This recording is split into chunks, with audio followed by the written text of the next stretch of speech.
يَا أَيُّهَا الَّذِينَ آمَنُوا اذْكُرُوا اللَّهَ ذِكْرًا كَثِيرًا وَسَبِّحُوهُ بُكْرَةً وَأَصِيلًا هُوَ الَّذِي يُصَلِّي عَلَيْكُمْ وَمَلَائِكَتُهُ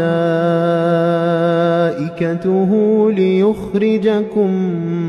مِّنَ الظُّلُمَاتِ إِلَى النُّورِ وَكَانَ بِالْمُؤْمِنِينَ رَحِيمًا تَحِيَّتُهُمْ يَوْمَ يَلْقَوْنَهُ